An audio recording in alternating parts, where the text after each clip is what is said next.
Hello friends, welcome back to our channel all-in-one hashtag subscribe to learn. I hope that you all are fine at your home, and it's my humble request to follow the COVID guidelines so that you can prevent yourself as well as your family from the COVID infection. So now let's move to our topic. As you know that we are dealing with first chapter of class 9th of chemistry, that is matter in our surroundings. We have already dealt with the many terms. Now as you know that we are on the last of this chapter. Today we will learn the evaporation. What is evaporation, and then after following factors which affecting the evaporation. This is the last topic for this chapter. After that we conclude this chapter, and then we will take a test, or I will provide you the questions, VVI questions of this chapter in the next video. Okay, so let us start. Firstly, we should know that what is evaporation. So the process of a liquid changes into vapor or gas below its boiling point is called evaporation. This is the difference between boiling and evaporation. Means what? The process of a liquid changing into vapor or gas below its boiling point is called evaporation, and the process of a liquid changing into vapor or gas is called boiling. मतलब क्या कि वो एक ऐसा process जिसमें liquid vapour में या gas में तो चेंज होगा, बट बॉइलिंग पॉइंट से नीचे यानी बॉइलिंग पॉइंट से पहले तो उसको हम लोग इवेपोरेशन कहते हैं, बट यदि वो बॉइलिंग पॉइंट पे चेंज होता है तो उसको हम लोग बॉइलिंग कहते हैं. यही डिफरेंस है इवेपोरेशन और बॉइलिंग में. इसका सबसे अच्छा एग्जांपल है जब हम लोग अपने कपड़े को सूखने के लिए सूर्य की रोशनी में डालते हैं, तो आप देखते होंगे कपड़ा आपका सूखता है, इट मीन्स वहाँ पे इवेपोरेशन हो रहा है. बट क्या आप वहाँ पे अगर जाते हैं तो वो 100 डिग्री सेल्सियस वहाँ पे तापमान नहीं होता, वहाँ पे टेम्परेचर 100 डिग्री सेल्सियस नहीं होता, क्योंकि अगर वो 100 डिग्री सेल्सियस टेम्परेचर होता तो फिर आप वहाँ पे नहीं जा पाते, क्योंकि आपका बॉडी 100 डिग्री सेल्सियस टेम्परेचर को नहीं झेल सकता. ठीक ना. तो वो सबसे बेस्ट एग्जांपल है इवेपोरेशन का, कि जब हम लोग अपने कपड़े को धूप में सूखने के लिए डालते हैं. अब उसके बाद कि इवेपोरेशन को कौन कौन से ऐसे फैक्टर्स हैं जो इवेपोरेशन को अफेक्ट करते हैं. तो सबसे पहला उसमें आता है टेम्परेचर, उसके बाद सरफेस एरिया, उसके बाद humidity, and last one is wind speed. तो सबसे पहले टेम्परेचर के बारे में जानते हैं. टेम्परेचर क्या होगा, तो टेम्परेचर से इवेपोरेशन का रेट इंक्रीज करेगा. यही हमने लिखा है, the rate of evaporation increases on increasing the temperature of the liquid. Temperature is directly proportional to the rate of evaporation. इसका मतलब क्या, टेम्परेचर जितना ज़्यादा होगा उतना इवेपोरेशन भी ज़्यादा होगा. और इसका सबसे बेहतर एग्जांपल है, यही कारण है कि जब गर्मी में हम लोग अपने कपड़े को सूखने के लिए डालते हैं तो वो आसानी से सूख जाती है, और ठंडे में थोड़ी सी परेशानी होती है, क्योंकि वहाँ पर टेम्परेचर कम होता है ठंडे में और गर्मी में ज़्यादा होता है. नेक्स्ट है surface area of the liquid, यानी the rate of evaporation increasing और increasing the surface area of the liquid. The rate of evaporation is directly proportional to the surface area of liquid. अब इसको भी ध्यान से समझिए. ऐसा मैंने क्यों कहा, क्योंकि जब सरफेस एरिया ज़्यादा होगा तो रेट ऑफ इवेपोरेशन भी ज़्यादा होगा. इसका एग्जांपल है कि जब भी आप किसी कपड़े को सूखने के लिए डालते हैं तो आप ऐसा प्रयास करते हैं कि उसका ज़्यादा जो सरफेस एरिया हो वो धूप के कांटेक्ट में आए. इसका मतलब सूर्य की रोशनी के कांटेक्ट में आए, क्योंकि जितना ज़्यादा सरफेस एरिया उसके कांटेक्ट में आएगा उतना आसानी से इवेपोरेशन हो पाएगा. तो इसीलिए इवेपोरेशन का जो रेट है वो इंक्रीज़ करेगा जब सरफेस एरिया ज़्यादा होगा. ठीक है, इसलिए हमने ये भी कह सकते हैं कि rate of evaporation is directly proportional to the surface area of the liquid. यानी यहाँ पे डायरेक्टली प्रोपोर्शनल का मतलब पता चल रहा है. डायरेक्टली प्रोपोर्शनल मतलब क्या हुआ कि अगर एक बढ़े तो दूसरा भी बढ़े, अगर एक घटे तो दूसरा भी घटे, क्योंकि यहाँ पे जैसे ही सरफेस एरिया बढ़ रहा है तो रेट ऑफ इवेपोरेशन भी बढ़ रहा है. उसी तरीके से जैसे ही टेम्परेचर बढ़ रहा था तो रेट ऑफ इवेपोरेशन भी बढ़ रहा था, यानी दोनों जगह, इसलिए डायरेक्टली प्रोपोर्शनल हो गया. अब नेक्स्ट आते हैं ह्यूमिडिटी, जो कि इन्वर्सली प्रोपोर्शनल है. Humidity of air. ह्यूमिडिटी मतलब आप समझते हैं कि मॉइस्चर जितना प्रेजेंट हो इन्वायरमेंट में, एटमॉस्फेयर में, उसी को हम लोग ह्यूमिडिटी कहते हैं. The rate of evaporation decreases on increasing the humidity of air. The rate of evaporation is inversely proportional to the humidity of air. अब देखिए ऐसा क्यों कहा गया, ऐसा इसलिए कहा गया कि डिक्रीज करता है, क्योंकि आप सपोज कीजिए ह्यूमिडिटी ज़्यादा कब होगा, बारिश के समय में, और बारिश के समय में कपड़ा उतनी आसानी से नहीं सूखता. ये आपने भी देखा होगा, क्योंकि बारिश के समय में क्या होगा कि इन्वायरमेंट में ज़्यादा मॉइस्चर्स मौजूद होंगे, और इसीलिए हमने कहा कि rate of evaporation decreases on increasing the humidity of air. अगर एयर में ह्यूमिडिटी ज़्यादा होगा तो रेट ऑफ इवेपोरेशन डिक्रीज करेगा. इसका मतलब यहाँ इन्वर्सली प्रोपोर्शनल होगा, ना कि डायरेक्टली प्रोपोर्शनल होगा. नेक्स्ट आते हैं विंड स्पीड पे. The rate of evaporation of a liquid increases with increasing the wind speed. The rate of evaporation is directly proportional to the wind speed.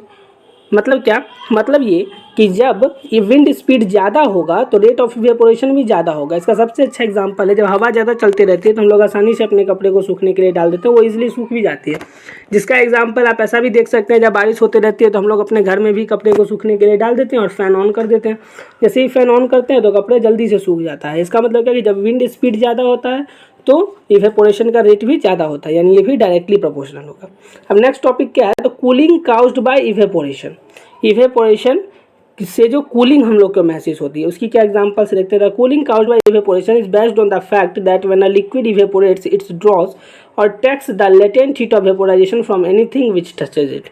मतलब क्या, हमने इससे पहले पढ़ा था लेटेंट हीट के बारे में, लेटेंट हीट ऑफ वेपोराइजेशन के भी बारे में पढ़ा था। तो वहाँ हम लोगों ने पढ़ा था कि क्यों हम लोग को आइस को अपने हैंड में लेने से हम लोग को ठंडक महसूस होती है, क्योंकि जैसे ही आइस को हम लोग अपने हाथ में लेते हैं तो वो अपने आप को मेल्ट करने के लिए हमारे हाथ से जो लेटेंट हीट होता है उतना एनर्जी वो लेने लगता है, जिसके कारण हमारा हाथ को कोल्ड फील होता है। तो वही बात यहाँ भी है कि इवेपोरेशन से किस फैक्ट पे है, तो उसी फैक्ट से when a liquid evaporates it draws or takes the latent heat of vaporisation from anything which it touches. यानी जब कोई लिक्विड इवेपोरेट करेगा तो वो क्या करेगा, लेटेंट हीट क्या होगा, लेने लगेगा जिस सब्सटेंस से भी जिसके भी वो टच में होगा, इसके कारण उस सब्सटेंस को जो है या उस चीज़ को ठंडक महसूस होगी।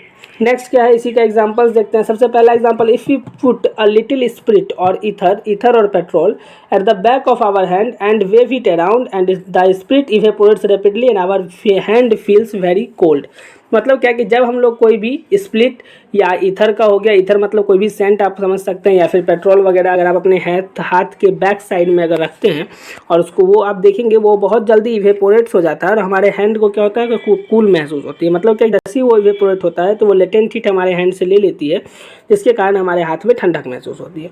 नेक्स्ट उसके बाद भी वही है कि during the hot summer days water is usually kept in earthen pot. Earthen pot मतलब आप समझते हैं मटका वगैरह, मैंने लिख भी दिया है साइड में, पिक्चर और मटका, टू कीप इट कूल। अब मटका में हम लोग क्यों रखते हैं उसको कूल करने के लिए, भी आपको पता है, क्योंकि उसमें भी यही चीज़ होता है, उसमें भी इवेपोरेशन होता है। आप देखेंगे मटका में छोटे छोटे पोर्स होते हैं, जिसके कारण वो हीट को इवॉल्व करते रहते हैं और पानी जो उसके अंदर है वो ठंडा रहता है। थर्ड है परस्पिरेशन मतलब sweating is ours bodies method of maintaining a constant temperature. मतलब क्या कि स्वेटिंग जो हमारा होता है गर्मी के समय में, उससे क्या होता है हमारे बॉडी के टेम्परेचर को मेंटेन करता है। और यही कारण है कि जब हम लोग को कभी कभार फीवर आती है तो फीवर उतरने के बाद हमें क्या होती है, स्वेटिंग होती है। ताकि क्योंकि जैसे ही हमारा बॉडी का टेम्परेचर फिर मेंटेन होने लगता है, तो क्योंकि टेम्परेचर पहले ज़्यादा था तो वो फिर घटने लगता है। उसके बाद लास्ट है, we should wear cotton clothes in the hot summer days to keep cool and comfortable. और हम लोग क्या करते हैं, जब हॉट समर डेज होता है तो हम लोग कॉटन क्लॉथ्स पहनते हैं समर डेज में, ताकि हमें वो कूल और कंफर्टेबल महसूस कर सके। तो इसके साथ ही हम लोगों ने इस चैप्टर को कंक्लूड कर लिया। हमने इसमें आज जो इंपॉर्टेंट टॉपिक पढ़े हैं वो इवेपोरेशन। जब भी आप इस चैप्टर से कभी भी एग्जाम देंगे तो 4 मार्क्स में ये क्वेश्चन ज़रूर आएगा कि इवेपोरेशन क्या होता है और कौन कौन से फैक्टर्स हैं जो इवेपोरेशन को अफेक्ट करते हैं। तो इसलिए ये बहुत ही इंपॉर्टेंट क्वेश्चन है, यानी आप कह सकते हैं very very very important topic है और क्वेश्चन है। उसके अलावा इससे पहले हम लोगों ने effect of change of pressure भी पढ़ा था, सब्लिमेशन के बारे में पढ़ा था। अगर इस सब में अगर किसी भी तरह का कन्फ्यूज़न हो जो हम लोगों ने पहले पढ़ चुके हैं, उसमें अगर कोई भी टॉपिक में, चाहे वो लेटेंट हीट में हो या फिर टेम्परेचर का इफेक्ट जो हम लोगों ने पढ़ा था उसके बारे में, या फिर कन्वर्ट जो हम लोगों ने किया टेम्परेचर को उसके एसआई यूनिट और कॉमन यूनिट में, इसमें अगर किसी तरह का कन्फ्यूज़न हो, या फिर उससे पहले डिफ्यूज़न, उसके बाद डिफ्यूज़न के एग्जांपल्स, उससे पहले सॉलिड्स और गैसेस के डिफरेंट प्रॉपर्टीज़ क्यों होते हैं, फिर properties of solid liquid gases के बारे में, फिर characteristics of particles of matter के बारे में, फिर उसके बाद ब्रोनियन मोशन के बारे में, movements of pollen grains in water के बारे में, या फिर और जितने भी टॉपिक्स हम लोगों ने पढ़ा कि evidence of particles in matter के बारे में, या फिर मैटर क्या होते हैं और उनको किस तरह से क्लासीफाई किया है, इस सब के बारे में अगर आपके मन में किसी भी तरह का कन्फ्यूज़न हो तो आप कमेंट बॉक्स में ज़रूर करें, क्योंकि नेक्स्ट वीडियो में हम लोग फिर टेस्ट की ओर चलेंगे, यानी मैं VVI क्वेश्चन आपको दूंगा और उससे फिर आप उसको सॉल्व करेंगे। अभी तक मुझे उम्मीद है कि आप लोगों ने PPT से नोट कर लिया होगा अपने नोटबुक में सारे इंपॉर्टेंट टॉपिक्स को, क्योंकि ये आपके नॉलेज के लिए भी इम्पोर्टेंट है और उसके साथ साथ ये आपके एग्जामिनेशन पॉइंट ऑफ व्यू से भी सबसे बेस्ट नोट है। ठीक है फ्रेंड्स, सो हम लोग फिर मिलेंगे नेक्स्ट वीडियो में, तो हम लोग इंपॉर्टेंट क्वेश्चंस को डिस्कस करेंगे। तब तक आप लोग इस चैप्टर को अच्छे से पढ़िए, एक बार नहीं होता है तो अपने बुक का भी रीडिंग कीजिए, और अगर किसी भी टॉपिक में थोड़ा सा भी प्रॉब्लम लगता है तो आप ज़रूर इस वीडियो के कमेंट बॉक्स में कमेंट कीजिए, ताकि हम लोग नहीं होगा तो फिर टेस्ट को स्टॉप करके इसको थोड़ा सा कंटिन्यू कर लेंगे। ठीक है friends, so thank you so much. Now we will meet in the next video and then I will provide you the VVI question of this chapter. Okay, so thank you so much.